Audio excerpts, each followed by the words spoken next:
할렐루야. 아멘. 매일매일 말씀으로 승리하시는 저와 여러분들 되시길 주님의 이름으로 축원합니다. 자, 오늘 말씀은요, 우리 하나님 두 번째 시간 가운데 두 번째 시간으로 좀 넘어와서 살펴보고 있습니다. 지난주 마지막 부분에 우리가 하나님 두 번째 특성에 대해서 좀 봤는데, 하나님은 절대적 주권자다라고 말씀을 이제 드렸었죠. 그래서 하나님께서는 시간과 공간과 상황을 다 초월하신 분이다. 왜냐하면 시간과 공간과 상황을 뭐 하신 분이기 때문에? 창조하신, 만드신 분이시기 때문이다 라고 말씀을 드렸습니다. 자, 그리고 자, 오늘은 이제 두 번째 시간이죠. 자, 56페이지입니다. 56페이지 밑에 있는 부분입니다. 밑에 있는 부분. 자, 다 찾으셨어요? 56페이지. 하나님은 절대적 주권자이시다. 그 두 번째 2번서부터 우리가 살펴볼 텐데요. 56페이지예요. 됐어요? 네. 자, 2번 보면 하나님께서는 허락이나 도움을 필요로 하지 않으신다. 그는 모든 것을 소유하셨다. 자, 그는 모든 것을 소유하셨다예요. 소유하셨다. 다시 말하면 이 세상에 있는 모든 것들의 주인 되신다라고 하는 뜻이죠. 주인 되신다. 이제 바로 이제 하나님의 창조하심으로 인하여 나타나게 되는 여러 가지 이제 부가적인 설명들입니다. 하나님의 창조하심으로 인하여 모든 것들의 주인 되신다라고 하는 것이죠. 자, 그래서 사도행전 17장 25절을 보면요. 17장 25절을 보면, 자, 같이 한번 읽어보도록 할게요. 17장 25절. 다 같이 시작. 또 무엇이 부족한 것처럼 사람의 손으로 섬김을 받으시는 것이 아니니 이는 만민에게 생명과 호흡과 만민을 친히 주시는 이심이라. 예, 하나님께서 이런 거죠. 하나님께서 뭐가 부족해서 우리를 통하여 예배를 받으셔야만 하는 것이 아니다라고 하는 것이죠. 예를 들어서 대표적인 예로 하나님께 우리가 예물을 드리잖아요. 제물을 드리고 헌금을 드린다라고 했을 때 하나님이 돈이 부족해서 하나님께서 드리라라고 하는 게 아니라 바치라라고 하는 얘기가 아니다라고 하는 것이죠. 자, 무슨 얘기인지 아시겠죠? 하나님이 뭘 부족해서 뭐가 더 필요해서 내게 뭘 더 가져와라 라고 하는 그런 분이 아니다. 일단은 처음의 시작 자체가 하나님은 모든 것의 주인이다 라고 하는 것에서부터 시작되기 때문에 우리가 드리든 우리가 드리지 않든 우리가 가지고 있는 모든 것, 심지어 내 삶을 포함해서 다 누구 것이에요? 다 하나님 것이다 라고 말씀을 드리는 겁니다. 다 하나님 것이다. 자, 그리고 두 번째 말씀 한번 읽어볼게요. 로마서 9장 20절. 자, 이 사람아, 시작. 이 사람아, 네가 누구이기에 감히 하나님을 반문하느냐? 지음을 받은 물건이 지은 자에게 어찌 나를 이같이 만들었느냐 말하겠느냐? 네, 우리는 가끔 가다가 어렸을 때 이런 얘기를 하죠. 부모님을 향해서 왜 나를 이렇게 낳아놨냐고. 근데 부모님들은 보통 뭐라고 대답하십니까? 왜 나 이렇게 낳아놨냐고. 내 맘대로 낳은 게 아니죠. 왜 내가 널 낳고 싶어서 낳냐. 여기까지 가면 조금 심각해지지만 사실 요모양 윗골로 낳으려고 낳은 게 아니죠. 부모님도 어떻게 보면 아이를 갖는 것 또한 부모님 마음대로 되는 건 또 아니고, 그리고 내가 아들을 낳고 싶다 딸을 낳고 싶다 내가 선택할 수 있어요 없어요? 없잖아요. 없지요. 자, 그래서 이제 자녀들이 얘기를 할 때 야, 내가 니를 그렇게 낳고 싶어서 낳은 게 아니다, 내 마음대로 낳은 것이 아니다 라고 말씀을 하시잖아요. 근데 사실 이런 거예요. 하나님 우리를 만드신 분 앞에서 만들어진 존재가 왜 나를 이렇게 만드셨습니까? 라고 반문할 수 있어요 없어요? 없다라고 말씀하시는 거예요. 일반적으로 토기장이 비유를 많이 이제 하시는데, 질그릇이 있고 나무 그릇이 있고 뭐 금그릇이 있다라고 한다면 왜 질그릇이 얘기를 할 때 왜 나를 금그릇으로 안 만들어 놓으시고 자꾸 이렇게 깨지고 이렇게 부서질 수 있는 왜 이 모양 이 꼴로 만드셨습니까? 라고 만든 그 토기장이한테 반문할 수 없다라고 하는 것입니다. 지금 그 얘기예요. 다시 말하면 이 모든 것에 대한 소유, 만드신 분에게 있다라고 하는 것으로 인하여서 우리가 하나님 앞에 그 어떤 질문도 반문도 할 수 없다라고 하는 거, 절대적 주권과 더불어서 절대적 소유권까지를 하나님께서 가지고 계신다라고 하는 것입니다. 자, 그리고 나서 세 번째, 3번 같이 한번 보면 하나님께서는 원하는 것은 무엇이든지 할 수 있다. 자, 이게 뭘까요? 그는 뭐 하시다? 뭐든지 다 하실 수 있다. 전능하시다라는 거예요. 전능. 자, 전지하시다라고 하는 거에 대해서는 앞에서 이제 봤죠. 다 아신다라고 하는 거, 하나님 앞에 숨길 게 없다라고 하는 거, 전능하시다라고 하는 것은 모든 것을 다 하실 수 있다라고 하는 것입니다. 자, 시편 147편 4절과 5절 말씀 같이 한번 보도록 합니다. 다 같이 시작. 그가 별들의 수요를 세시고 그것들을 다 이름대로 부르시는도다.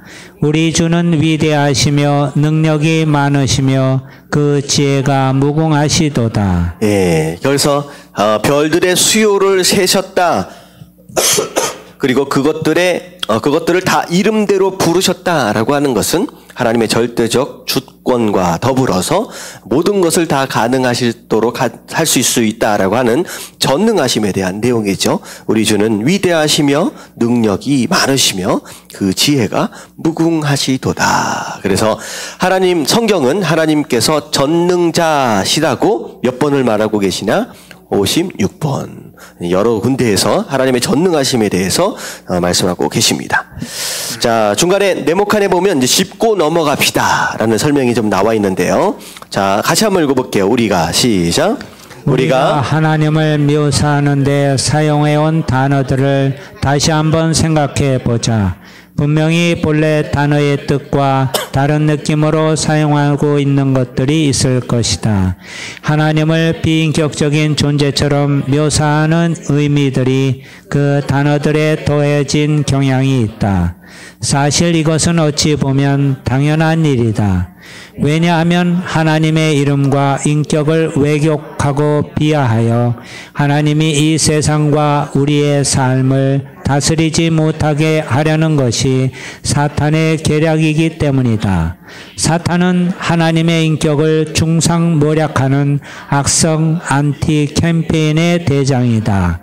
우리가 하나님을 묘사하는데 흔히 사용하는 단어들이 잘못 사용되고 있는 예를 살펴보자. 예, 하나님의 특성에 대하여 여러 가지 대표적인 단어들이 있다라고 하는 것이죠. 근데 그 단어들을 많은 경우 오해하는 경우가 있다라고 하는 거예요. 그 단어들에 대해서 일반적으로 세상 사람들이 말하고 있는 그 단어의 정의, 하지만 그 단어가 진짜 말하고 있는 의미는 세상 사람들이 말하고 있는 그 정의에 의한 것이 아니라, 자, 뭐에 의해서 다시 정의되어져야 하느냐? 말씀에 의해서 다시 정의되어질 필요가 있다라고 하는 거죠.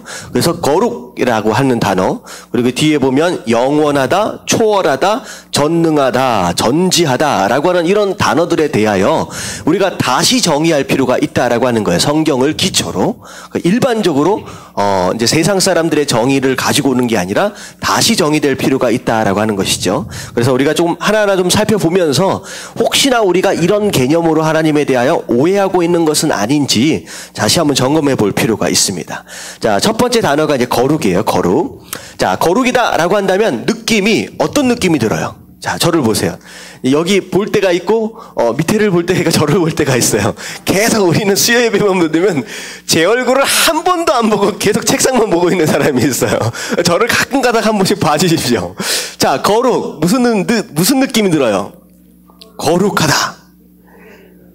이제 구별된다라고 하는 건 우리가 이제 공부한 내용이고, 거룩하다라고 한다면 느낌이 죄를 하나도 안 지었다라고, 죄가 없다라고 하는 그런 느낌으로 인하여 되게 깝깝하고 답답하고 너무 이렇게 뭐라 그럴까요? 뭐 그런 느낌은 들지 않아요?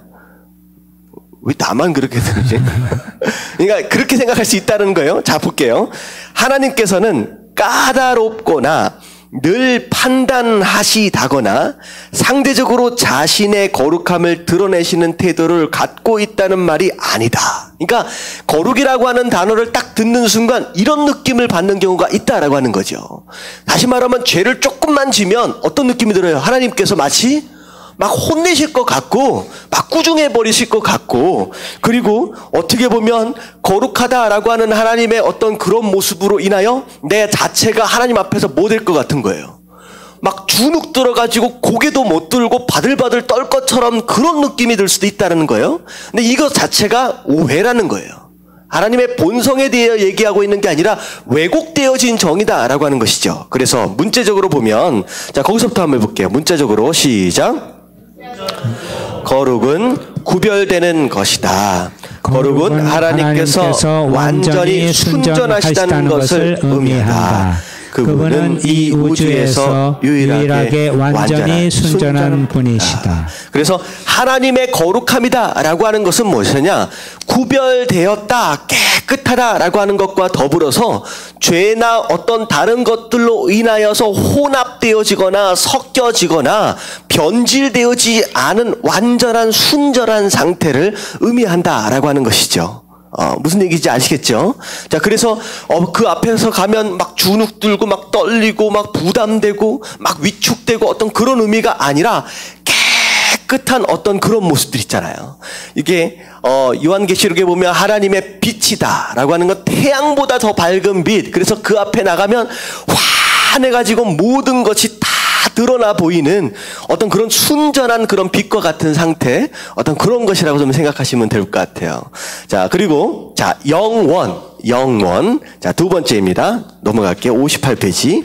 자, 영원하다라고 하는 것은 하나님이 늙었거나 지치셨거나 구식이라는 의미가 아니다라고 하는 거예요. 그래서 영원하면 어떤 생각이 들게 되냐? 오래되었다라는 생각으로 착각할 수도 있다는 거죠. 이제 그게 아니라는 거예요. 그게 아니다라는 거. 자, 하나님은 거기서부터 읽어볼게요. 다 같이 시작. 하나님은 늘 존재해 오셨다. 그분은 시간 바깥에 계시며 우주의 전체 역사를 한 번에 다 보실 수 있다. 자, 영원이다라고 하는 개념은 사실 우리 인간이 알 수 없는 개념입니다. 왜냐하면 우리 인간은 어디 안에서 창조되었어요? 시간이다라고 하는 개념 안에서 창조된 거예요. 시간 전에 창조된 존재가 아니라 시간 이후에 창조된 존재라는 거예요. 그래서 시간 안에 있는 우리 인간은 영원이다라고 하는 개념을 이해할 수 없습니다. 일단은 이해할 수 없어요. 근데 간단하게 얘기하면 하나님은 늘 언제나 존재해 오셨다라는 거예요. 어느 순간에는 없었고 어느 순간에는 이제 사라지고 하는 존재가 아니라 하나님은 시작과 끝이 있어요, 없어요? 없다라는 거예요. 하나님에게는 시작이라고 하는 것 자체가 끝이라고 하는 자체가 없어요. 그냥 그분 스스로가 내가 뭐라고 말씀하세요? 나는 알파요 오메가다. 이 얘기는 뭐냐면 그분 스스로가 시작이고 그분 스스로가 끝이에요. 그렇기 때문에 그분에게 있어서는 그분의 시작이나 그분의 끝은 없다라는 것이죠. 그냥 항상 언제나 계시는 존재다라고 하는 거예요. 그리고 중요한 것은 뭐냐면 영원이다라고 하는 것은 어디 밖에 존재해요? 시간 밖에 존재하시기도 하면서 전능하심으로 인하여 시간 안으로 들어오실 수도 있다는 거예요. 다시 한번 초월하셨다라고 하는 것은 시간 안과 밖을 마음대로 들락날락 하실 수 있는 분이다라고 하는 것입니다. 자, 그래서 하나님은 시작하시는 순간, 어떻게 보면 창조하시는 순간 이미 어디에 가셔 계시는 거예요? 시간의 끝, 이 세상의 끝까지 이미 가 계시는 분이에요. 그것을 다 초월하신 분이기 때문에 시작과 끝 자체가 어떻게 보면 하나님 안에서는 아무런 의미가 없다라고 하는 것입니다. 그래서 우주의 전체 역사를 한 번에 다 보실 수 있다라고 하는 이 개념은 무엇이냐? 과거서부터 현재까지 역사가 아니에요. 장차 일어날 모든 역사, 세상의 끝까지의 역사를 이미 하나님께서 뭐하고 계신다? 다 보고 계신다라고 하는 그런 개념입니다. 그게 영원에 대한 내용이에요. 그 영원에 대한 내용이에요. 자, 다시 말하면 우리의 인생에 대하여서 말씀하고 계시는 거예요. 우리의 인생에 대하여. 우리의 인생이 어떻게 결론 날 것까지도 하나님이 알고 계신다, 모르신다? 알고 계신다는 거예요. 근데 하나님 분명히 뭐라고 말씀하시느냐? 구원받은 백성들, 그리고 그 교회에 뭘 하나님께서 선포하셨느냐? 승리를 이미 선포하셨어요. 다시 말하면 우리가 인생, 지금 과정 가운데 있을 때는 괴롭고 힘든 일들이 많지만 결론은 어떻게 끝나요? 결론은 승리로 끝난다라고 하는 것이죠. 그건 하나님의 약속이고 이미 끝까지 보고 계시는 하나님의 선포다라고 하는 개념입니다. 자, 아시겠죠? 영원하신 하나님. 자, 세 번째가 초월입니다. 초월. 자, 초월은 한번 읽어볼게요. 시작. 하나님께서 우리의 필요와 아픔을 이해하지 못하신다는 의미가 아니다.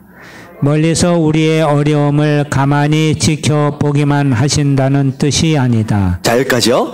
자, 초월하시다라고 하는 것은 어떤 느낌이 드냐면 우리가 범접할 수 없는 저기 위에 계시는 분처럼 느낀다라고 하는 것이죠. 근데 그게 아니라는 거예요. 봐서 우리의 필요와 아픔을 이해하지 못한다. 멀리 계시니까 그런 느낌이 아니고 오히려 어떻게 보면 멀리서 우리를 지켜보고 계시는 게 아니라 마침 어떤 느낌이냐면 관람하고 계시는 것처럼 저 여기 위에서 그렇게 보시는 것 같은 그런 느낌이 아니다라는 거예요. 자, 그래서 어떤 느낌이냐? 하나님께서 시작.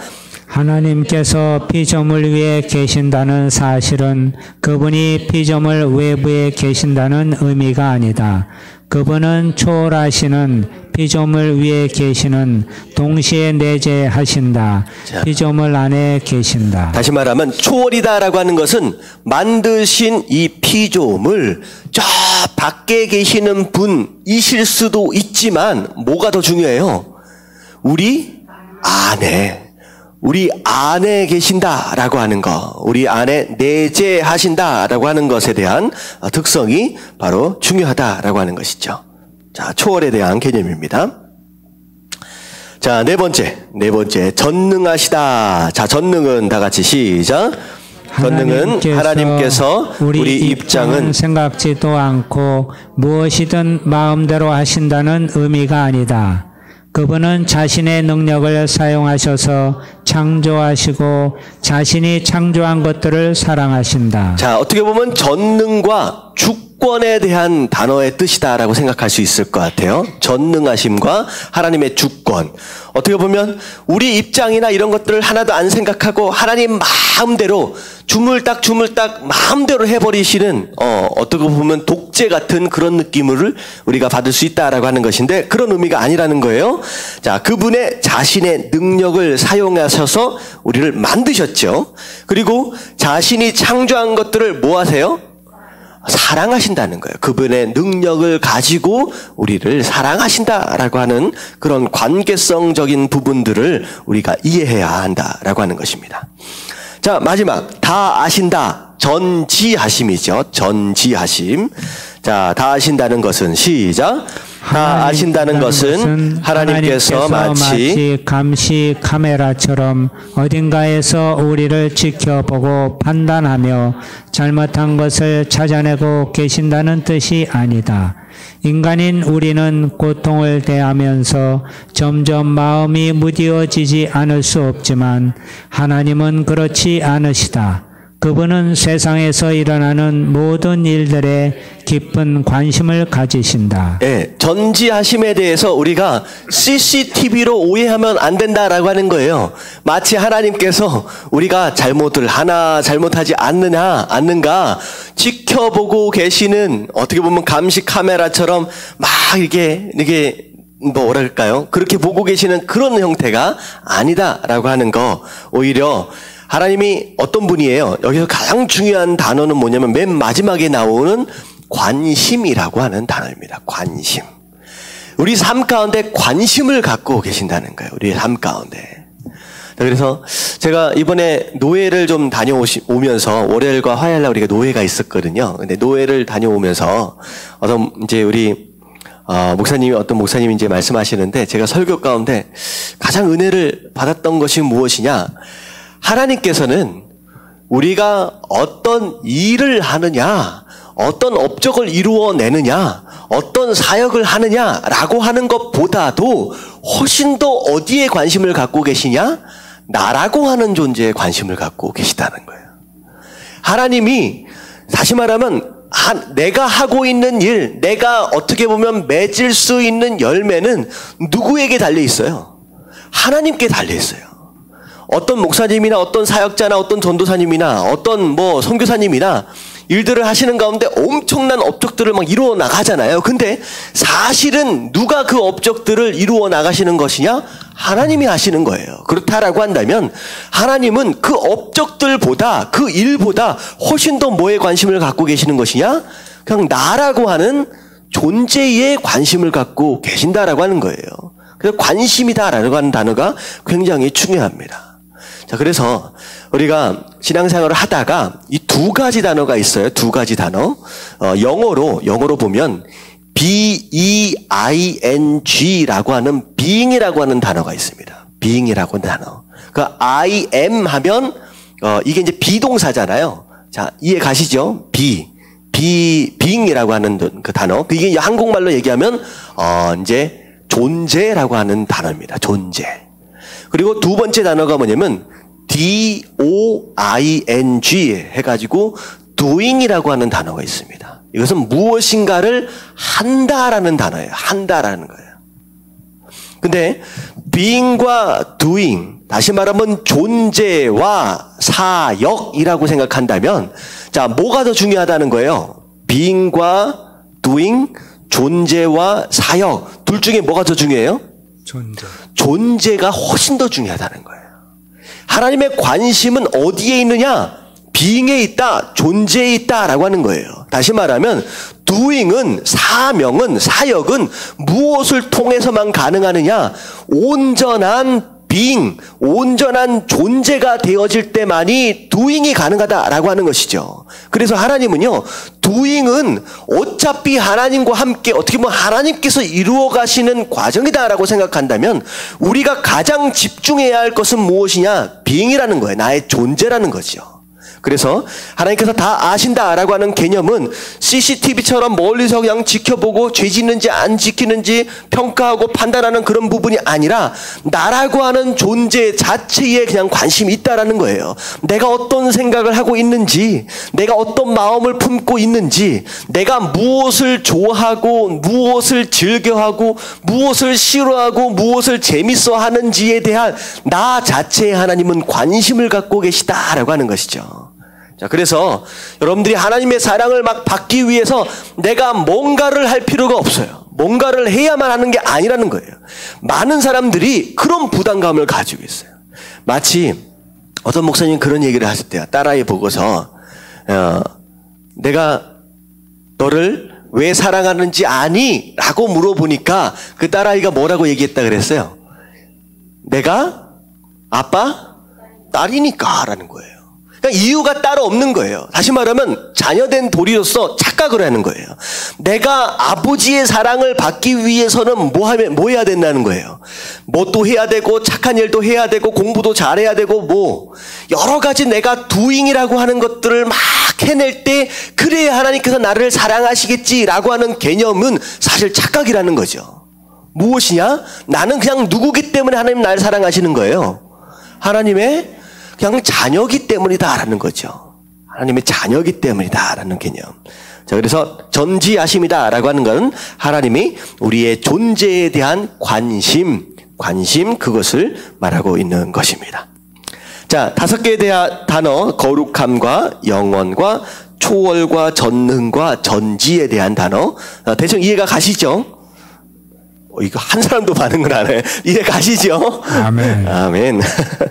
자, 마지막입니다. 자, 세 번째 하나님의 특성에 대해서. 하나님은 도덕적으로 완전하시다. 하나님은 도덕적으로 완전하시다. 자, 밑에 같이 한번 읽어볼게요. 하나님은 시작. 하나님은 항상 선하시다. 자, 밑에 시작. 항상 하나님은 선하시다. 자, 하나님은 언제나, 그러니까 God is so good. 그리고 all the time. 이 얘기 이제 영어로 보면 이렇게 얘기가 되는 거예요. 항상 언제나 하나님은 선하시다라고 하는 것이죠. 자, 선에 대한 개념을 많은 어떻게 보면 이제 비기독교인들이 하나님의 선하심에 대하여 질문할 때가 많지요. 대표적인 예가 이제 어떤 내용이냐면 이제 그런 개념이에요.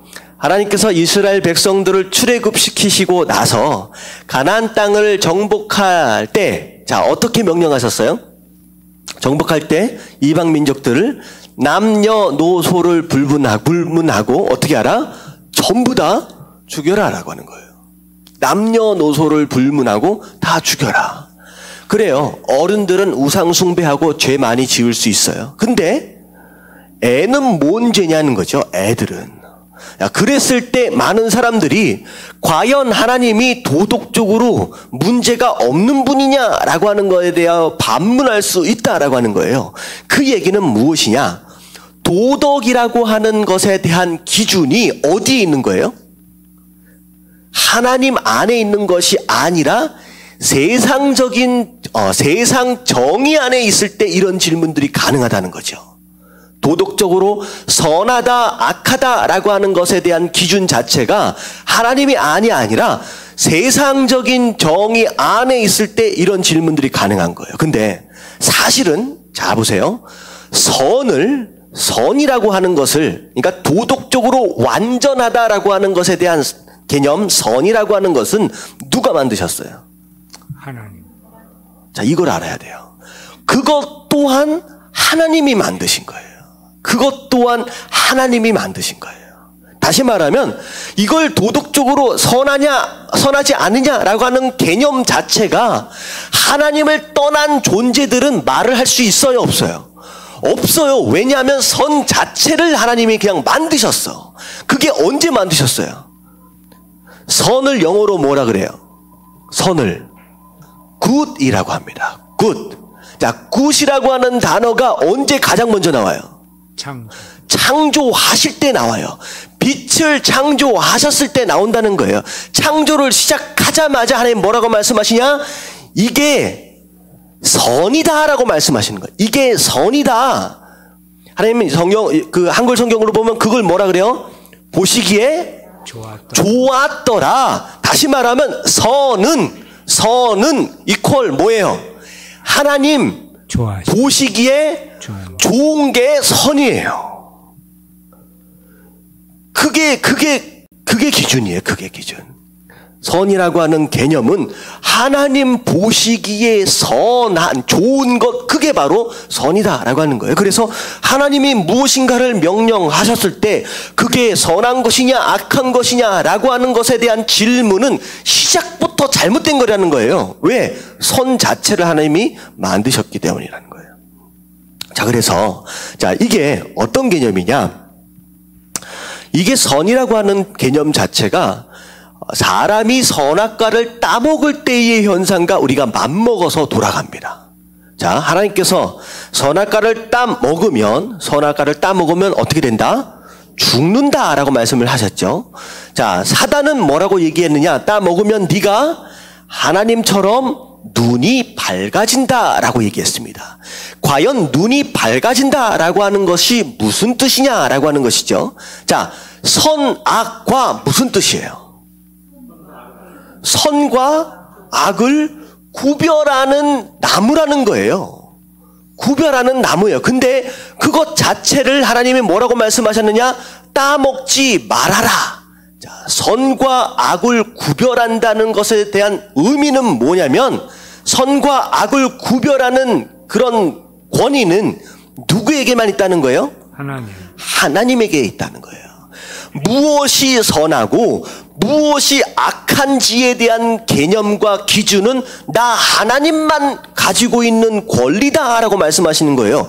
네가 따먹을 내용이 네가 마찬가지로 범접할 내용이 아니다라고 말씀하시는 거예요. 자, 그래서 그랬는데 자, 결국은 인간이 따먹어 버렸어요. 자, 그 순간 선악을 하나님만이 가지고 계시는 선악간의 판단의 권위를 누가 훔쳐온 거예요? 사람이 그걸 훔쳐오게 됩니다. 그리고 나서 첫 번째 벌어진 현상이 어떤 현상이 일어났어요? 딱 따먹고 났더니 사람이 뭘 먼저 생각하게 됐어요? 부끄러움, 수치. 자기가 벌거벗은 것에 대하여 부끄러움을 느꼈다라는 거죠. 자, 그게 첫 번째 현상입니다. 무엇이냐? 잘 생각해 보세요. 이 세상을 만드셨을 때 가장 아름다운, 가장 선한 존재로 만드신 존재가 누구예요? 누구예요? 사람이에요. 사람이에요. 마지막 하나님이 만드시고 나서 만드시면 뭐라고 말씀했어요? It is good 이라고 말씀하시고 마지막 사람까지를 만드시고 나서는 뭐라고 말씀하시냐? It is very good. 이게 뭐냐면 그냥 좋은 게 아니라 최고로 좋다라고 하나님께서 정의를 내리셨어요. 다시 말하면 good이라고 하는 단어가 뭐냐면 사람을 만드시고 이 모습 자체를 가장 선한 것이다 라고 하나님께서 판단하셨다는 거예요. 근데 선악과를 딱 따먹고 나서 사람이 가장 선하게 가장 아름답게 만든 인간의 육신을 보고 스스로 뭐라고 판단했어요? 부끄러움의 대상 악이라고 판단한 거예요. 거기서부터 시작되는 거예요. 자기 마음대로 선과 악을 판단하기 시작했다라고 하는 거죠. 그래서 우리가 선과 악에 대하여 하나님이 과연 도덕적으로 선한가라고 하는 것에 대하여 질문할 때 여기서부터 시작되는 거예요. 우리가 그런 질문들을 던지는 이유가 뭐냐면 우리 안에 이미 뭘 따먹은 바가 됐기 때문에 선악과를 따먹은 바가 됐기 때문에 감히 누구를 향하여서 선하냐 악하냐라고 심지어 얘기할 수 있느냐는 거죠. 자, 이게 어떤 상태냐? 하나님이 선하다라고 판단하신 그 부분에 대하여 스스로 내가 악하다라고 판단함과 동시에 이제는 그 선악과를 너무 지나치게 따먹어서 어떤 상황까지 벌어졌느냐? 선과 악의 기준이 되신 하나님을 향하여서 당신이 선합니까 악합니까? 라고 판단의 자체를 드러내는 그런 교만함까지 가버렸다라고 하는 것이죠. 자, 이해가 되시죠? 이 굉장히 위험하고 무서운 겁니다. 질문 자체가 말이 안 되는 거예요. 하나님 그분이 그냥 선하신 거예요. 그분이 그냥 선하신 거예요. 자, 여기까지 이해되시는 분 아멘 하십시다. 네, 우리 이걸 알아야 돼요. 선악에 대한 개념, 선악과에 대한 개념, 우리가 어디까지. 그래서 가장 무서운 죄가 무엇이냐? 자꾸 무엇인가를 향하여 판단하고 정죄하는 죄가 굉장히 무섭습니다. 왜냐하면 하나님 뭐라고 말씀하셨느냐? 판단하지 말라. 그건 누가 하신다? 내가 한다. 내가 한다. 내 고유 권한이다. 그 얘기는 뭐냐면 자꾸 우리가 인생을 살면서 똑같이 그런 생각하잖아요. 우리가 인생이 이렇게 고생하게 된 이유가 뭐예요? 아담이 뭘 따먹기 때문에? 이 선악과 따먹기 때문에. 이 아담이 선악과를 안 따먹었다라고 한다면 우리가 지금 어디 살고 있을 것 같아요? 에덴 동산에 살고 있을 것 같아. 그 한 사람이 잘못해가지고 우리 전 인류가 이렇게 고생하는 거 아니냐라고 생각할 수 있지만 사실은 조목조목 들어가다 보면 사실은 선악과를 우리가 얼마나 많이 하루에도 많이 따먹고 있느냐라는 거죠. 우리가 선악과를 따먹고 있다라고 하는 것입니다. 그러니까 아담만의 죄로 인한 결과가 아니라 우리도 마찬가지로 선악과를 끊임없이 따먹고 있다라고 하는 것이죠. 자, 그래서 하나님은 항상 선하십니다. 그리고 항상 하나님은 선하십니다. 질문의 여지가 그냥 없는 거예요. 그냥 없는 거예요. 자, 그래서 자, 밑에 보면 그는 거룩함 속에서 행하신다. 그는 거룩함 속에서 행하신다. 자, 밑에 보면 자, 이사야가 하나님을 만나는 장면입니다. 자, 같이 한번 읽어볼게요. 우시야 왕이 시작. 우시야 왕이 죽던 해에 내가 본즉 주께서 높이 들린 보좌에 앉으셨는데 그의 옷자락은 성전에 가득하였고 스랍들이 모시고 섰는데 각기 6 날개가 있어 그 둘로는 자기의 얼굴을 가리었고 그 둘로는 자기의 발을 가리었고 그 둘로는 날며 서로 불러 이르되 거룩하다 거룩하다 거룩하다 만군의 여호와여 그의 영광이 온 땅에 충만하도다 하더라. 예, 이사야가 성전 안에서 기도하던 가운데 하나님께서 환상을 보여주시는 겁니다. 자, 그랬을 때, 자, 내가 본즉, 자, 하나님이 높이 들려 있는 보좌에 앉아 계시는데, 하나님의 옷자락이 성전에 가득했다라고 하는 것은 무엇이냐? 옷자락이 가득하다라고 하는 것은 하나님의 임재하심이 성전 안에 꽉 차 있다라는 거예요. 성전 안에 있는 이사야가 느끼는 겁니다. 하나님의 임재하심으로 인하여 가득 차 있는 그 하나님의 모습. 근데 딱 보니까 누가 있어요? 스랍들이 모시고 섰는데 하나님 혼자 계시는 게 아니라 옆에 천사들입니다. 스랍들은 천사들이 하나님을 이렇게 이제 모셔서 이제 설고 있는데 천사들 날개가 몇 개가 있어요? 세쌍 6개의 날개가 있는 거예요. 우리가 볼 때는 천사들이 날개가 이렇게 한 쌍 있는 걸로 많이 이제 그림들이 그려지는데 6개예요.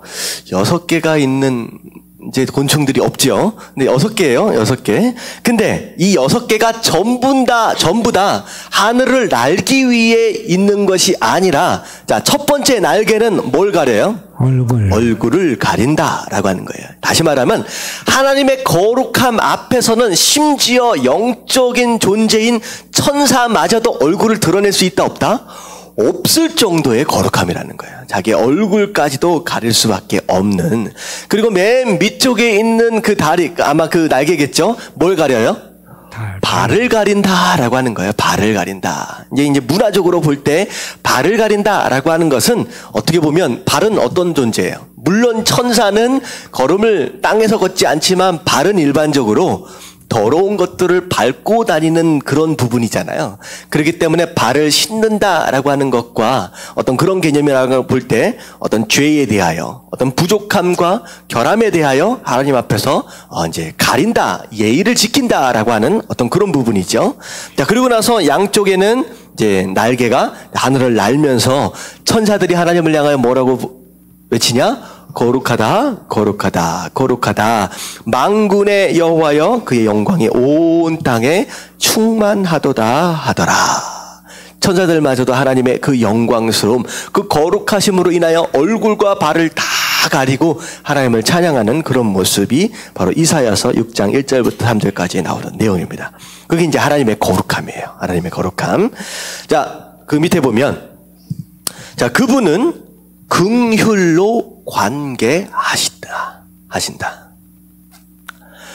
하나님의 거룩함 앞에는 천사들마저도 얼굴을 가릴 수밖에 없고 발을 가릴 수밖에 없다라고 한다면 사람은 어떻게 될까요? 죄짓고 사는 사람은 차마 하나님 앞에 서 있을 수조차 앉아 있을 수조차 없는 존재라는 거죠. 하지만 중요한 건 뭐냐면 하나님은 거룩함과 동시에 뭘 가지고 계세요? 긍휼하시다. 이게 자비하시다라고 하는 단어와 같이 쓸 수 있는데 이게 멀시입니다. 멀시. 자비하심. 곧 뭘 말하느냐? 죄가 있어요. 하지만 그 죄를 뭐 하시기로 작정하신 분? 용서하시기로 작정하신 거예요. 다시 말하면 뭐 하기만 하면 돼요. 하나님 앞에. 회개하기만 하면 돼요. 그러니까 무조건 용서하시지는 않습니다. 하나님 앞에 회개함으로 나오는 자는 무조건 용서하시기로 작정하셨다. 그게 하나님의 긍휼하심과 자비하심이에요. 이 긍휼하심과 자비하심이 없는 거룩함이다. 그거는 그냥 죽는 거예요. 하지만 하나님의 그 거룩하심, 이 긍휼하심과 자비하심으로 인하여 우리가 용서받을 수 있는 기회가 생긴 거죠.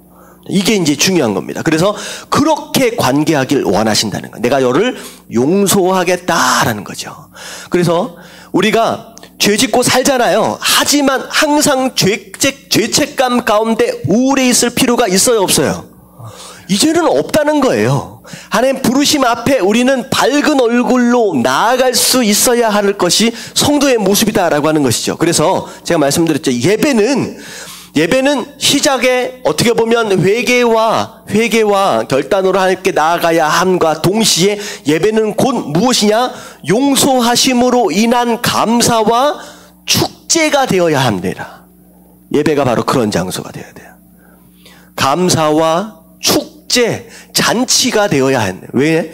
하나님은 긍휼하심으로 관계하시기 때문이라는 거예요. 긍휼하심으로 관계하시기 때문이다.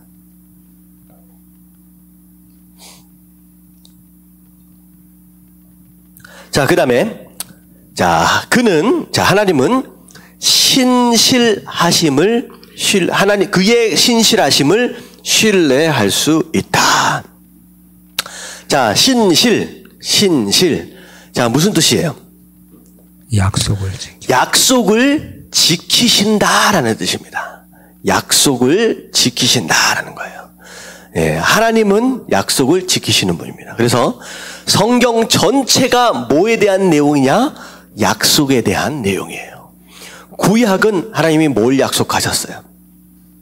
구약은 뭐에 대한 약속이에요? 메시아. 예수 그리스도 메시아에 대한 약속입니다. 신약은 뭐에 대한 약속이에요? 다시 오실 예수 그리스도에 대한 약속입니다. 이미 구약에 예수 그리스도 처음 오실 메시아에 대한 약속은 어떻게 되었느냐? 이미 성취되었죠. 하나님께서 그 약속을 다 이루셨다라고 하는 것이죠. 자, 그것을 통하여 다시 오실 예수 그리스도에 대한 약속은 반드시 뭐 될 것이다라고 하는 걸 우리가 기대할 수 있느냐? 다 이루어질 것이다, 성취될 것이다 라고 하는 걸 우리가 기대할 수 있다라고 하는 것이죠. 그래서 하나님은요, 처음 창세기 시작부터 무엇을 먼저 시작하시느냐? 약속하심과 더불어 인간과의 관계를 시작하셨습니다. 자, 생각해 보세요. 믿음의 조상 아브라함을 만나실 때 아브라함과 더불어 가장 먼저 하셨던 게 뭐예요? 약속이에요. 내가 너를 이렇게 축복할 것이다 라고 약속을 주시고, 그리고 아브라함의 역사, 아브라함의 인생은 곧 뭐나 다름이 없느냐? 처음 만났을 때 하나님이 하셨던 그 약속이 이루어지는 과정이 바로 아브라함의 삶이 되는 거죠. 하나님은 다 약속이에요. 아브라함의 아들이 누구예요? 이삭도 하나님 말씀하시면서 약속하시죠. 야곱도 만나시면서 약속하십니다. 어디에서 약속하세요? 야곱은 돌베개 베고 잘 때 나타나셔서 말씀하시죠. 그게 약속이에요. 그게 20년을 거쳐서 이루어지는 것을 야곱이 경험하는 거죠. 모세도 마찬가지예요. 불타는 떨기나무에서 뭐 하셨어요? 모세에게 약속하셨습니다. 그러니까 하나님의 신실하심은 약속하시고 그 약속을 이루어 가시는 것에 있다라고 하는 것이죠.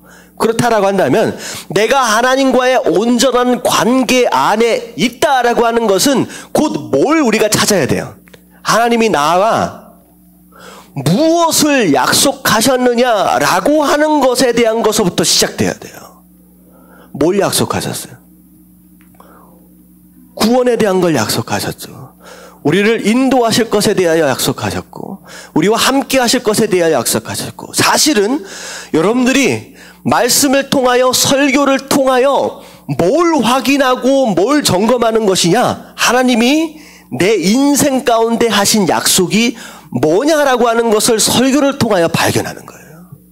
그게 가장 중요합니다. 내가 설교를 들었어요. 말씀을 들었어요. 근데 오늘 말씀 좋네, 은혜롭네 라고 가면요, 그거는 굉장히 심각한 문제에 빠집니다. 가장 좋은 것은 뭐냐면 설교 말씀을 통하여서 나에게 하신 약속이 뭐냐라고 하는 걸 발견하고, 그리고 일주일 동안 어떻게 사는 거예요? 그 약속이 이루어지는 것을 경험하고 사는 것이 바로 성도의 삶이에요. 그리고 그 약속이 이루어지는 걸 경험한 것을 고백하는 걸 우리가 뭐라고 얘기하느냐? 간증이라고 얘기를 하는 거예요. 이게 되죠? 연결이 되죠? 그게 간증인 거예요. 다시 말하면 당신의 삶 가운데 간증이 있습니까? 없습니까? 라고 물어봤을 때 글쎄요, 나는 간증 같은 거 별로 없는데요 라고 얘기한다면 무슨 뜻이냐? 내게 하신 약속이 뭔지도 모를 뿐더러 그 약속이 이루어지는 것도 제대로 경험하지 못하고 사는 것이나 다름이 없다라고 하는 것이죠. 자, 신앙생활의 개념입니다. 내가 진짜 신앙생활을 한다라고 하는 것은 약속의 말씀을 붙잡고 그 약속이 이루어지는 걸 경험하고 그것으로 인하여 흥분하고 그것으로 인하여 감사하고 그것으로 인하여 다시 또 약속을 받고자 예배 가운데로 나아오는 그 모습 자체가 그게 신앙생활이라는 거예요. 성도의 삶이라는 거예요.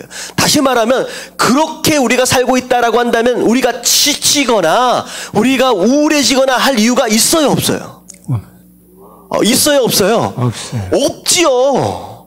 하나님의 약속을 매 삶 가운데 경험하고 가는데 그것 때문에 흥분되어져서 살아가고는 있는데 어떻게 내 삶이 우울해지거나 주눅들 일이 어디 있겠느냐라고 하는 거예요. 여러분들 진짜 감격 가운데 살아가시길 주님의 이름으로 축원합니다. 아멘. 할렐루야. 아멘. 저는 지금 우리 교인들 가운데 가장 그것을 경험하고 있는 분이 누굴까라고 머릿속에 떠오르면 우리 유수덕 성도님 딱 만날 때마다 막 감격해서 살아가고 있는 것 같아. 할렐루야. 이 유수덕 성도님 딱 보면 전도해야지. 무슨 개념이냐? 내가 누리고 있는 이 행복과 이 안식이 너무 감격스러워서 막 전하고 싶은 거야. 함께 초청하고 싶은 거야. 여러분 이런 삶을 살아야 돼요. 우리 박수로 한번 격려하겠습니다. 할렐루야. 진짜 바뀌었어. 제가 유수덕 성도님 집에 맨 처음에 신방 갔을 때 그 얼굴이 아니라니까요. 완전히 바뀌었어요. 우리 박주환 집사님, 이 가정이 얼마나 축복을 받고 있는지 모릅니다. 우리 박 지사님도 마찬가지인 것 같아요. 할렐루야. 이 광탄을 어떻게 해야 될지 모르겠어. 이분들 얼굴만 보면 흥분해서 살아가는 거예요. 이게 뭐냐면 바로 이 내용이에요. 약속이 성취되어지는 것들을 경험하니까 내가 기쁘니까 내 삶이 변하는 거야. 기쁨으로 닭을 치니 닭이 건강해지지. 할렐루야. 아멘. 그렇잖아요. 닭을 칠 때 무슨 얘기인지 우리 박주환 집사님 닭 몇 마리예요? 1000마리. 닭 1000마리를 지금 사육을 하고 계시는데 할렐루야. 기뻐하면서 웃으면 칠 때 닭이 함께 그냥 무럭무럭 자라는 거예요. 물어보니까 이번에 주일날 가가지고 백숙을 먹는데 간이 바뀐대. 간이. 닭이 막 건강해지면서 좋은 사료를 줘서일 수 있어요. 하지만 중요한 건 뭐냐면 이 땅이 누굴 기다린다? 하나님의 아들들을 기다려요. 다시 말하면 땅이 복을 받아요. 누구 때문에? 우리 때문에. 성도들 때문에 변화가 되는 거예요. 다시 말하면 닭 때문에 내가 복을 받는 게 아니라 나 때문에 닭이 복을 받는 거예요. 아멘. 여러분 그런 삶을 사시게 되길 주님의 이름으로 축원합니다. 아멘. 이게 하나님의 신실함이에요. 전 이것만 믿을 수 있으면요. 할렐루야지 할렐루야. 자, 그다음에 그의 선하심은 비할 데가 없다. 하나님은 선의 기준입니다. 우리는 비교할 수 없어요. 하나님의 선. 그게 하나님 자체가 선의 기준이기 때문에. 자, 그다음에 그의 정의는 편증됨이 없이 공정하다. 정의, 하나님의 뜻이요. 하나님의 뜻은, 하나님의 판단은 어느 쪽으로 기울어지지 않았다라고 하는 거죠. 기울어짐이 없다라고 하는 거죠. 그래서 다윗이 정말로 하나님 앞에 사랑하고 헌신되어질 때 하나님은 축복하시지만 다윗이 잘못했을 때는 반드시 어떻게 하세요? 징계 또한 하신다는 거예요. 내가 널 축복했으니까 봐줄게. 이게 아니라는 거예요. 이게 아니라 하나님이 징계를 하신다는 거죠. 그래서 지금 우리가 사무엘 하 보면서 다윗이 엄청 고생하고 있잖아요. 지은 죄에 대한 결과를 지금 먹고 있는 겁니다. 이게 얼마나 죄가 무서운 것이냐. 하나님은 공정하시다는 거예요. 그분은 죄에 대하여 진노로 반응하신다. 하나님의 죄에 대한 진노하심. 대표적인 예가 예수 그리스도의 십자가입니다. 죄에 대한 진노. 예수 그리스도의 십자가예요. 우리가 예수 그리스도의 십자가를 묵상할 때 가장 중요한 것이 무엇이냐? 일단은 죄를 짊어지는 순간 하나님은 뭐 하실 수밖에 없어요? 심판하실 수밖에 없어요. 심지어 누구라도 예수님이다라고 할지라도 진노하실 수밖에 없다라고 하는 것이죠. 그렇다라고 한다면 우리 또한 죄에 대하여 우리가 심각하게 생각할 필요가 있다라고 하는 겁니다. 자, 마지막. 자, 그분은 무엇이시다? 사랑이시다. 사랑이시다.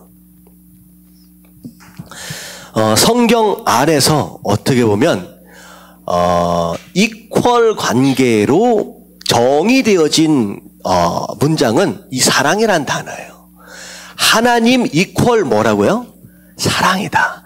사랑이 없이 하나님을 설명할 수 있는 게 아니다라고 하는 거예요. 그리고 어떻게 보면 제가 자주 기도할 때 사랑과 은혜가 풍성하신 하나님이다라고 제가 기도할 때 그렇게 기도를 하는데, 어떻게 보면 엄밀히 얘기하면 풍성하다라고 하는 그런 개념하고 그 개념으로 정의되어질 수가 없죠. 왜냐? 하나님은 그냥 사랑 그 자체다라는 거죠.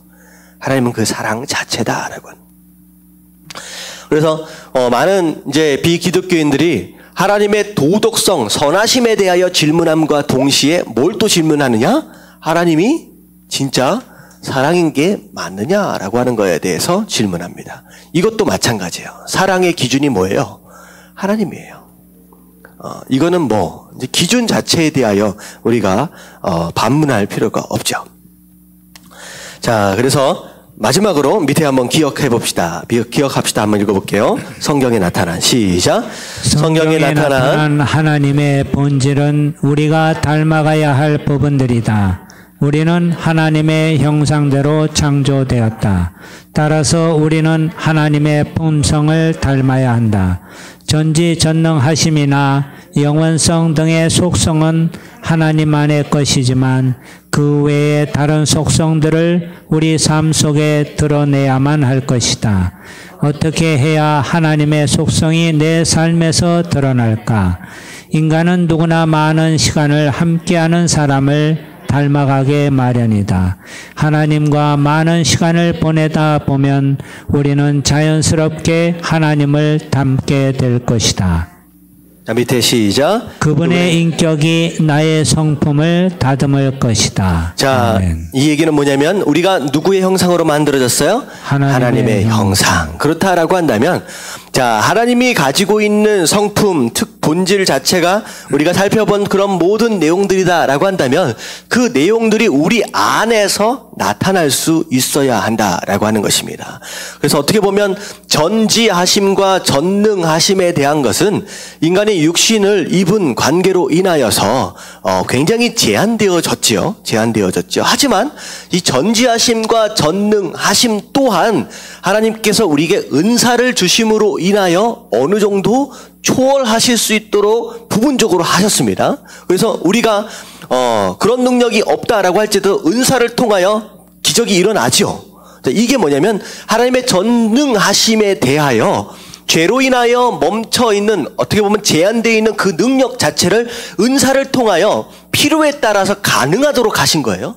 전지하심에 대한 것도 마찬가지입니다. 우리가 기도할 때 하나님께서 우리의 장래 일에 대하여 숨어있는 비밀들에 대하여 알려주시죠. 그 얘기는 뭐냐면 전지하심에 대하여서도 하나님께서 부분적으로 필요에 따라서 초월하시도록 하셨다라고 하는 것이죠. 그래서 전지하심과 전능하심, 그리고 하나님의 가장 기본적인 형상들, 이 쭉 나와 있는 그런 내용들이 무엇이냐, 이런 내용들 좀 보세요.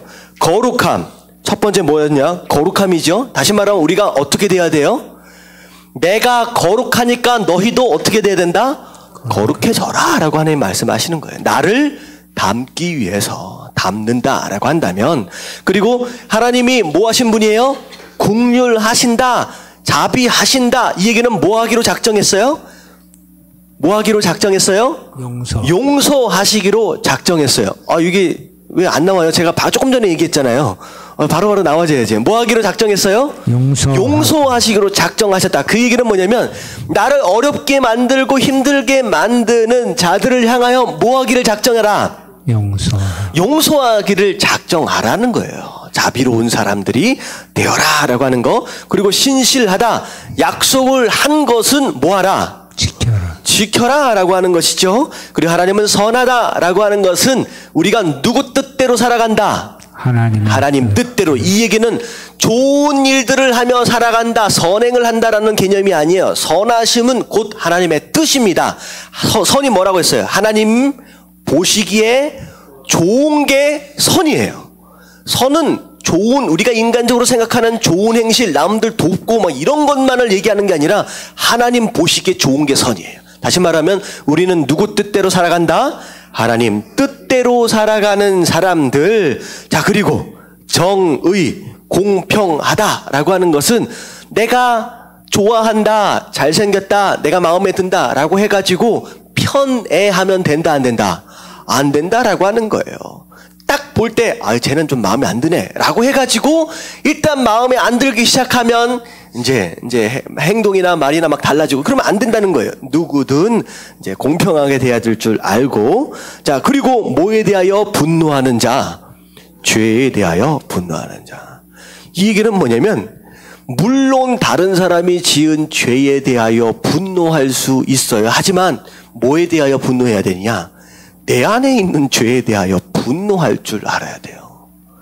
나는 죄 지으면서 아무렇지도 않으면서 다른 사람들의 죄에 대하여 엄청 분노하는 경우가 많습니다. 이게 운전할 때 나타나.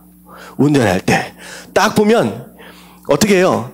내가 끼어들 때는 뒤에서 빵빵거리면 뭐라 그래요? 좀 끼어들면 좀 비켜주지 라고 얘기를 하는 거예요. 갑자기 끼어든 건 생각 안 해요. 근데 내 앞에 끼어들려고 하는 사람들을 향해서는 뭐라 그래요? 뒤로 끼어들어도 어떻게 그 사이로 끼어들려고 막 분노한다는 거죠. 자기가 저지를 때는 죄가 아니야. 남이 저지를 때는 죄가 되어서 막 그것에 분노하는 사람들, 이거는 잘못된 거죠. 그리고 사실 그런 거예요. 우리가 교회가 세상 사람들로부터 욕을 많이 먹습니다. 근데 중요한 건 뭐냐면 우리 교회든 저쪽에 있는 욕먹고 있는 대형교회든 저 목사님이든 누구든 사실은 누구예요? 하나님의 교회예요. 우리 교회예요. 우리 교회. 여기에 대한 인식이 없으면요, 이게 심각한 착각에 빠집니다. 제가 요즘엔 이게 보면서 너무나도 어떻게 보면 당황스럽고 심지어 화가 나는 게 뭐냐면 세상 사람들이 교회를 향하여 목사님들을 향하여 막 욕해요. 물론 그들이 잘못한 게 있을 수 있습니다. 제가요 어떤 교회 이렇게 보니까 PD 수첩이고 막 해가지고 나와 있는 내용들이 있잖아요. 어떤 교회 대표적인 잘 말씀 안 드려도 아실 거예요. 근데 막 이게 잘못됐고 저게 잘못됐고 막 그러는데 실제로 그게 부분적으로 그런 것도 있을 수 있어요. 있기도 해요. 하지만 굉장히 과장되었거나 짜집기 되어진 내용들이 엄청 많습니다. 나중에 한번 들어가서 인터넷 한번 보세요. 얼마나 이 PD 수첩이나 이 세상이 이 교회를 무너뜨리기 위해서 얼마나 교묘하게 짜집기를 해가지고 사람들을 어떻게 현혹시키고 있는지. 심지어는 그쪽 모사님이 그런 말씀도 하셨어요. 누가 얘기를 하는데 정몽준 그 아들이 좀 이상한 얘기 했잖아요. 거기에 대해서 얘기를 하는데 무슨 얘기를 하냐면, 제가 정치에 대해서 얘기하는 게 아니에요. 거기에 대해서 뭐라고 얘기를 하냐면 목사님이 설교 때 그런 말씀을 하셨어요. 그 아들이 한 얘기는 잘못된 말이다. 하지만 뭐라 그랬죠? 하지만 기억나세요? 잘못된 말이다. 하지만 잘못된 말이다. 하지만 하여튼간 그러니까 그런 부분도 있다라고 그런 말씀을 하셨어요. 근데 되게 재밌는 건 뭐냐면 분명히 그 목사님이 그 말은 잘못된 말이지만 틀린 말은 아니다라고 했어요. 근데 참 인터넷 신문에 뭐라고 낼 때 이 앞에 잘못된 말이다라고 하는 것을 딱 빼고 밑에 그것만 딱 내보는 거예요. 이 말은 틀린 말이 아니다라고 하는 것만. 그러니까 이런 거죠. 그 목사님의 설교의 전체적인 내용은 전 잘 안 들어서 모르겠어요. 근데 제목만 딱 들어봐도 뭐가 잘못된 것이고 뭐가 우리가 고쳐야 할 내용들이다라고 하는 걸 우리가 인식할 수 있잖아요. 아, 그 목사님이 왜 그런 말씀을 하셨는지. 근데 세상은 그걸 무너뜨리기 위해서 어떻게 바꾸느냐? 그건 틀린 말이 아니다라고 하는 것만 딱 잘라가지고 신문에 딱 내보내는 거예요. 근데 너무 재밌는 건 뭐냐면, 재밌는 게 아니에요. 너무 화가 나는 건 뭐냐면, 세상이 교회와 그 목사님들을 향하여서 비판하고 욕하는 것으로 반응하는 건 어떻게 보면 당연한 것일 수 있어요. 하지만 세상이 그렇게 욕하고 비판한다라고 해서 누가 익숙해졌느냐, 그것에 성도들까지 익숙해져서 심지어 성도들마저도 교회를 향하여, 목사를 향하여 욕해도 되는 것처럼 생각하고 있는 것이 심각한 문제라는 거예요. 무슨 얘기인지 아시죠? 절대 우리 교인들은 어디 가서 교회나 목사를 욕하면 안 됩니다. 할렐루야. 아니, 할렐루야가 아니지. 절대로 입을 다무시길 주님의 이름으로 축원합니다. 누군가가 내 팔이 망가진 거에 대해서 얘기를 하고 있는데 왜 똑같이 욕하고 있느냐는 거죠. 이게 한국 교회가 무너지고 있는 이유예요. 욕하지 마세요. 우리예요. 그분들이 우리예요. 얼마나 심각한 상황까지 가는지. 우리예요. 내가 무너지고 있어요. 내가 잘못하고 있는데 같이 욕하고 있어. 그게 그래도 되는 게 아니에요. 세상 사람들이 예수님을 향하여 욕할 때 뭐라고 말씀하셨어요? 예수님은 그들이 하고 있는 일을 안다, 모른다는 거예요. 지금 누구를 향하여서 욕하고 있는지를 모르기 때문에 욕해요. 근데 우리는 교회가 무엇이고 주의 종인 누군지를 알아요, 몰라요? 교회는 누구의 몸이에요? 예수 그리스도의 몸이에요. 머리가 누구냐? 예수 그리스도잖아요. 어떤 교회도 우리가 욕할 수 없어요. 예수 그리스도의 몸을 왜 욕해요? 그리고 그분이 아무리 부족하다라고 할지라도 누가 세우신 종이에요? 하나님이 세우신 종이에요. 다윗도 사울을 향하여 욕하지 않았어요. 그 나쁜 사울인데도. 괜찮지 않아요. 성도는 절대 그러면 안 돼요. 여러분 깨달아지시길 주님의 이름으로 축원합니다. 아멘. 절대 우리 교회는 만나서 교회나 목사들 욕하지 마십시오. 누워서 뭐 하는 거랑 똑같아요. 침 뱉는 거랑 똑같아요. 제가 이 부분만큼은 제가 누구든 내가 들으면 혼낼 겁니다. 나이를 분문하고 누구든 분문하고 혼낼 겁니다. 안 돼요. 그게 그렇게 되는 게 아니에요. 그러면 안 되는 거예요. 세상 사람들은 모르기 때문에 하지만 우리는 알잖아요. 그 교회가 세워지기 위해 예수 그리스도가 피 흘리셨어요. 부족하지만 예수 그리스도가 기름 부어 세우신 종들이에요. 보세요. 이 안에 있는 심지어 다윗도 별짓을 다 해. 다 부족한 사람들이야. 근데 재밌는 것은 그 부족한 사람들, 모세도 율법을 스스로 어기잖아요.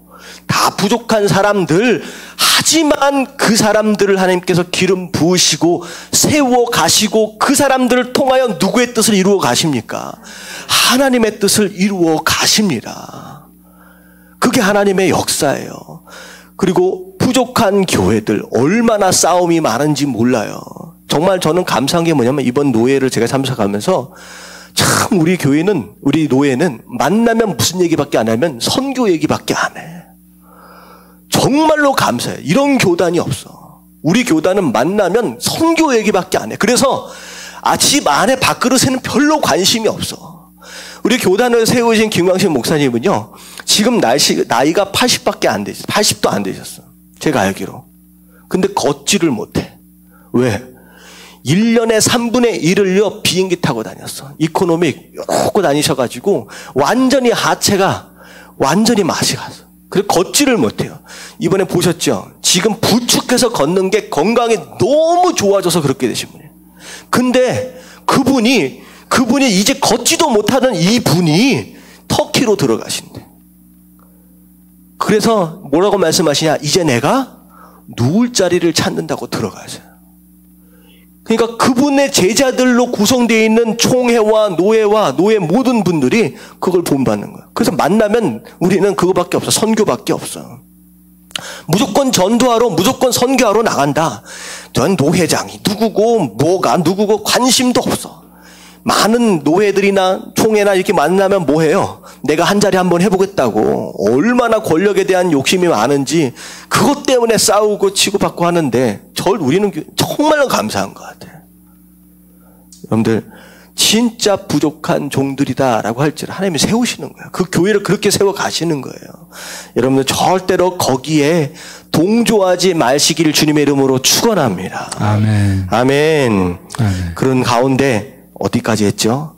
죄에 대하여 진노한다. 이 얘기는 뭐냐면 우리 안에 있는 죄에 대하여 분노할 줄 알고, 자, 하나님은 무엇이다? 사랑이시다. 우리가 사랑하며 살자라고 하는 것이죠. 사랑하며 살자. 그게 하나님의 형상을 닮은 우리의 존재입니다. 좀 더 보면 앞에 하나님의 주권에 대하여 말씀하셨죠. 주권은 무엇이냐? 다스림입니다. 하나님께서 인간에게 주신 사명 중에 첫 번째 사명이 무엇이냐? 이 땅을 정복하라. 그리고 뭐하라? 다스려라. 우리는 다스리는 존재예요. 무슨 얘기냐? 세상으로부터 영향을 받는 존재가 아니라 세상에 영향을 주는 존재, 그게 바로 다스리는 존재라는 거예요. 어떤 목사님이 그런 얘기를 하시더라고요. 우리는 온도계가 아니라 온도 조절계가 되어야 된다는 거예요. 온도 조절계가. 온도계는 뭐예요? 온도에 따라서 자기가 반응하는 거예요. 그게 아니라는 거예요. 우리는 이 세상의 온도를 조절해 나가는, 조정해 나가는 자가 되어야 한다라고 하는 거. 그게 하나님의 다스림입니다. 자, 하나님의 형상에 대하여 중간중간 말씀을 드렸는데 그게 우리가 하나님을 닮는 모습이다라고 하는 거 우리가 깨달아지시길 주님의 이름으로 축원합니다. 아멘. 자, 근데 어떻게 할 때 그분을 닮아갈 수 있어요? 어떻게 할 때? 많은 시간을 같이 있어야 돼. 우리가 하나님과 함께 동행하고 함께 있어지는 숫자가 많아질수록 우리가 빨리 닮아간다는 거예요. 그 얘기는 뭐냐면 우리가 매일 말씀을 접하고 매일 예배 가운데로 나아가고 하나님과의 동행을 위해서 끊임없이 헌신하는 모습. 그래서 뭐라고 말씀을 하시냐? 결국은 하나님과의 만남으로 인하여 그분의 인격이 우리의 성품을 뭐한다? 다듬어가기 시작하신다라고 하는 거예요. 그래서 부부를 보면 정말로 많이 닮습니다. 이렇게 보면 서로 다들 부정하겠죠. 우리 박 집사님하고 우리 김 집사님하고 많이 닮았어요. 서로 내가 왜 제 사람을 닮았을까 막 부정할 수도 있어요. 우리 박 집사님하고 우리 최 집사님하고 닮았어. 좋아하시는 것 같아. 닮았어요. 왜냐하면 같이 먹고 자고 하면서 함께 있는 시간들이 많아지니까. 우리가 하나님을 닮아갈 수 있는 유일한 방법은 공부를 많이 해서가 되는 게 아니라 하나님과 함께함이 오래되어질수록 닮아갈 수 있다라고 하는 거. 자, 그렇게 예수님을 닮고 하나님을 닮아갈 수 있는 저와 여러분들 되시길 주님의 이름으로 축원합니다. 아멘. 아멘.